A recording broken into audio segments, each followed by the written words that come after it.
Ration కార్డుల జారీపై తెలంగాణ మంత్రి ఉత్తమ్ కుమార్ రెడ్డి కీలక ప్రకటన చేశారు. అసెంబ్లీ సమావేశాల్లో కేబినెట్ సబ్ కమిటీ వేసి కొత్త రేషన్ కార్డులపై చర్చించి నిర్ణయం తీసుకుంటామన్నారు. మీడియాతో చిట్ చాట్ నిర్వహించిన మంత్రి ఉత్తమ్ రేషన్ కోసం మాత్రమే రేషన్ కార్డు ఉండేలా చర్యలు తీసుకుంటామన్నారు. హెల్త్ కార్డు కోసమే ఆరోగ్యశ్రీ అని క్లారిటీ ఇచ్చారు. రాష్ట్రంలో 90 లక్షల రేషన్ కార్డులున్నాయన్నారు ఉత్తమ్ కుమార్ రెడ్డి.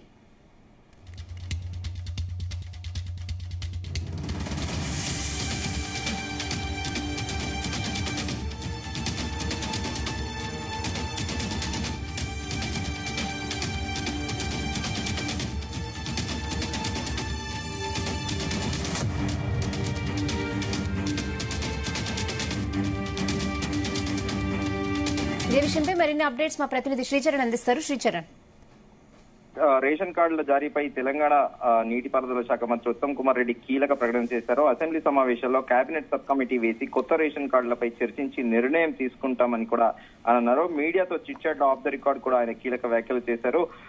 మంత్రి ఉత్తమ్ కుమార్ రెడ్డి రేషన్ కోసం మాత్రమే రేషన్ కార్డు ఉండేలా చర్యలు తీసుకుంటామని కూడా అన్నారు. హెల్త్ కార్డు కోసమే ఆరోగ్యశ్రీ అని కూడా క్లారిటీ ఇచ్చారు. రాష్ట్రంలో దాదాపు 90 లక్షల రేషన్ కార్డులు ఉన్నాయని కూడా మంత్రి ఉత్తమ్ కుమార్ రెడ్డి పేర్కొన్నారు. అయితే కేబినెట్ సమావేశం సబ్ కమిటీ వేసి కొత్త రేషన్ కార్డులపై అసెంబ్లీలో చర్చించినాకనే ఒక తుది నిర్ణయం తీసుకుంటామని కూడా ప్రకటించిన విషయం తెలిసిందే. అయితే ఇప్పుడు కొన్ని స్కీమ్స్ ప్రభుత్వ పథకాలకు కూడా కొన్ని వాటికి రేషన్ కార్డులో మ్యాండేటరీ అనేది కూడా ఒక చర్చ నడుస్తోంది. గత ప్రభుత్వంలో అయితే క్యాస్ట్ వైజ్ గా కూడా అంటే కులాల వారీగా కూడా కమిషన్లు ఉండేవి.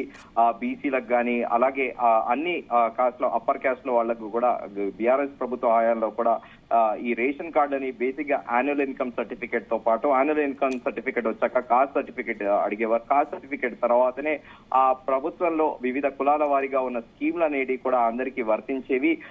దానికి బీసీ బంధు కూడా ఎన్నికల ముందు కూడా 6 నెలల ముందు కూడా ప్రవేశపెట్టిన విషయం తెలిసిందే గత ప్రభుత్వము. సో సిమిలర్ గా కూడా మొన్న ముఖ్యమంత్రి రేవంత్ రెడ్డి కూడా రేషన్ కార్డు విషయంలో మొదటగా కూడా ఢిల్లీలో రేషన్ కార్డు అనేది క్రైటీరియా కాదని ప్రకటించిన విషయం తెలిసిందే. ప్రస్తుతము ఆ బ్యాంక్ ఆధార్ కార్డు జతగా కూడా ఎవరైతే లోన్ తీసుకున్నారో ఆ రేషన్ కార్డు ఉన్న వాళ్ళకి కూడా మొదటి విడతగా కూడా రైతు రుణమాఫీ చేసిన విషయం తెలిసిందే. తాజాగా ఈ రోజు మంత్రి ఉత్తమ్ కుమార్ రెడ్డి మాత్రము రేషన్ కార్డులో కేబినెట్ సబ్ కమిటీతో చర్చించి అసెంబ్లీ సమావేశాల్లో చర్చించిన తర్వాతే కూడా ఒక నిర్ణయం తీసుకుంటామని కూడా ఆయన ప్రకటించారు. అయితే హెల్త్ కార్డు కోసం కూడా రాజీవ్ ఆరోగ్యశ్రీ కార్డు గురించి అని కూడా పర్టికులర్ గా ఆయన మెన్షన్ చేశారు. అయితే ఇప్పుడు ప్రస్తుతం ఎగ్జిస్టెడ్ 90 లక్షల కార్డులు ఉన్నాయని మనతో ఇప్పుడు కొత్తగా కూడా ప్రజాపాలన అప్లికేషన్స్ లో దాదాపు 1 కోటి మంది పైగా కూడా దరఖాస్తు చేసుకున్నారు.